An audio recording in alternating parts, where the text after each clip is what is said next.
بسم الله الرحمن الرحيم. السلام عليكم يا بنات. احنا رحنا النهارده جبنا كرومبايه. هعرفكم ازاي تقطعوا الكرومبايه. بصوا زي ما انتم شايفين ورقها، الله اكبر ما شاء الله، طريه اصلا من حتى قبل ما اسلقها. تمام. اول حاجه هنشيل كل الحاجات الخضراء اللي فوق دي اللي هي الناشفه. نجيب السكينه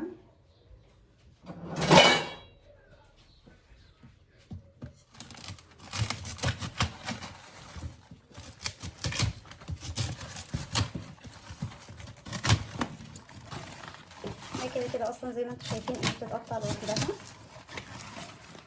لغايه لما نوصل للابيض ده. زي ما انتم شايفين كده ابيض ده كده كله ملوش اي لازمه. اللي عندها طيور بتربيها هينفعها جامد. بعد كده بنقطع الكرنبايه كده بالشكل ده عشان نسلقها.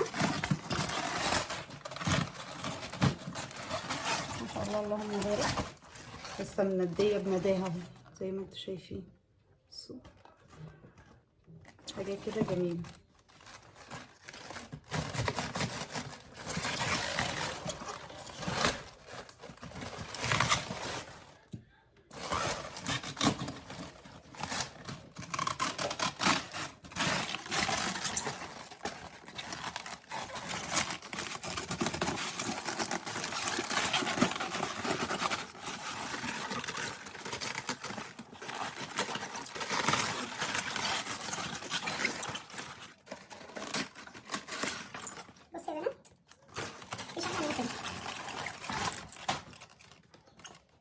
دي هنقطعها بعد ما نسلق شويه الورق ده الاول. تمام زي ما انتم شايفين كده. بصوا يا بنات زي ما انتم شايفين دي الميه بتاعت سلق الكرنب. انا حاطه فيها كمون وملح وزيت. تمام شايفين.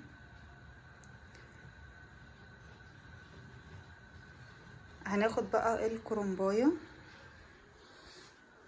اللي احنا لسه مقطعينها، هناخد 3 ورقات 3 ورقات.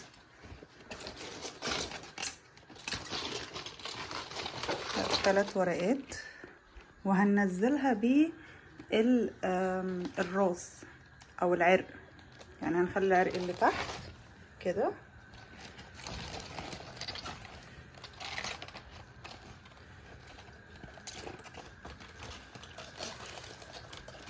بس كده بالظبط ماشي.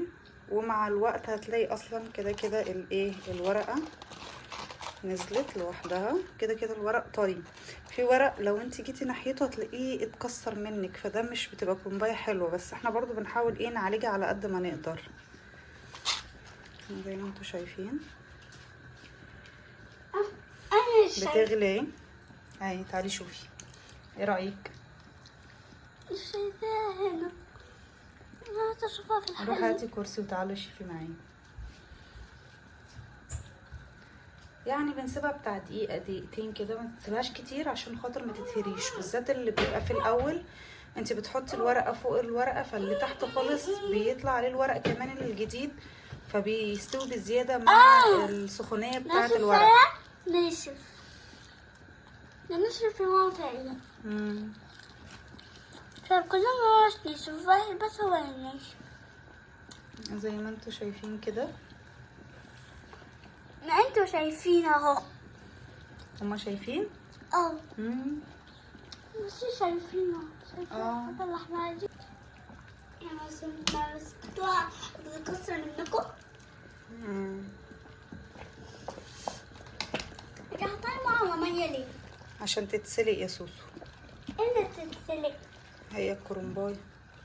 كرنبايه؟ يعني ايه؟ زي ما انتوا شايفين هي ما خدتش حاجه خالص يعتبر. هي بس وبتبتدي تطلعيها وبتحطيها في مصفى وخلاص كده. كده طريقه سلق الكرنب. 3 في 3. 3 في 3 يا ماما. وده الشكل النهائي للكرنب.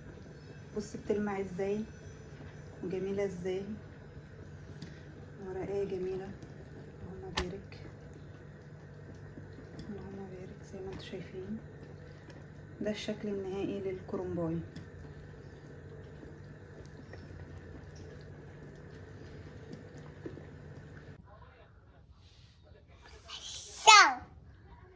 ازيكم يا بنات؟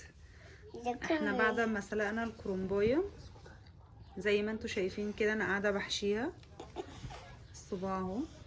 صباحهم. طبعا انت بتتحكمي في الصباع، سواء كان عايزه صغير كبير، تمام، بقطعيه على حسب قطعيه الكرنبايه زائد الرز اللي جواه.